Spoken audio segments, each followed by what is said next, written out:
நம்ம Ashwin sweets and snacks export பண்றதுக்கு 7373041434 மற்றும் www.ashwinsweets.com கான்டாக்ட் பண்ணுங்க. டிட்வா புயல் காரணமாக வடசென்னை, காசிமேடு, திருவொற்றியூர், எண்ணூர் உள்ளிட்ட பகுதிகளில் கடல் சீற்றத்துடன் காணப்படும் நிலையில் காசிமேடு கடற்கரையோரம் நின்ற பொதுமக்களை காவல்துறையினர் எச்சரித்து வெளியேற்றி வருகின்றனர். அந்த காட்சிகளை தற்போது பார்க்கலாம்.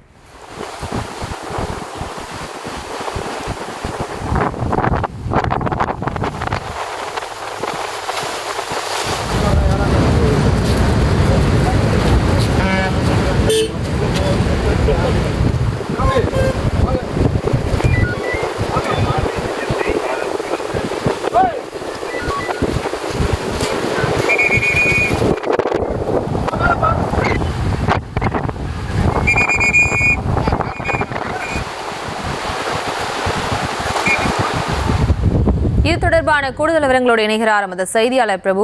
வணக்கம். மேலும் விவரம். வணக்கம். டிட்வா புயல் காரணமாக காசிமேடு வார்ப்பு பகுதியில் பேரிகார்டு அமைத்து பொதுமக்களை காவல்துறையினர் பத்திரமாக வெளியேற்றி வருகிறார்கள். காற்றின் வேகம் அதிகரித்து வருவதாலும் கடல் கொந்தளிப்புடன் காணப்பட்டு ஆக்ரோஷமான அலைகள் எழும்புவதாலும் இந்த முன்னெச்சரிக்கை நடவடிக்கையை போலீசார் மேற்கொண்டிருக்கிறார்கள். டிட்வா புயல் சென்னையிலிருந்து 380 கிலோமீட்டர் தொலைவிலும் 8 கிலோமீட்டர் வேகத்திலும் நகர்ந்து வருவதால் காற்றின் வேகமானது அதிகரித்து காணப்படுகிறது. இந்த காற்றின் வேகத்தின் காரணமாக வட சென்னையின் கடலோர பகுதிகளான காசிமேடு, திருவொற்றியூர், எண்ணூர் உள்ளிட்ட பகுதிகளில் கடல் சீற்றத்துடன் காணப்பட்டு வருகிறது. காசிமேடு பகுதியில் குறிப்பாக ஆக்ரோஷமான அலைகளானது எழுந்து வருகிறது. இந்த அலைகள் எழுந்தக்கூடிய இடங்களில் தான் இந்த பகுதியை சேர்ந்த இளைஞர்கள் ஆபத்தை கூட உணராமல் உள்ளே வந்து செல்ஃபி எடுப்பதும், அதிலும் ஒரு சில இளைஞர்கள் வலை, தூண்டில் போன்றவற்றை போட்டு பாறைகளுக்கு நடுவே மீன் பிடிப்பது போன்ற பொழுதுபோக்கு விஷயங்களில் ஈடுபட்டிருந்தனர். இதனையடுத்து உடனடியாக அங்கு வந்த காசிமேடு மீன்பிடி துறைமுக போலீசார் இந்த செயல்களில் ஈடுபட்டிருந்த அத்தனை பேரையும் பத்திரமாக வெளியேற்றி பேரிகார்டுகளை அமைத்து வருகிறார்கள்.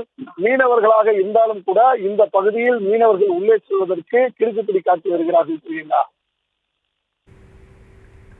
விவரங்களுக்கு நன்றி பிரபு.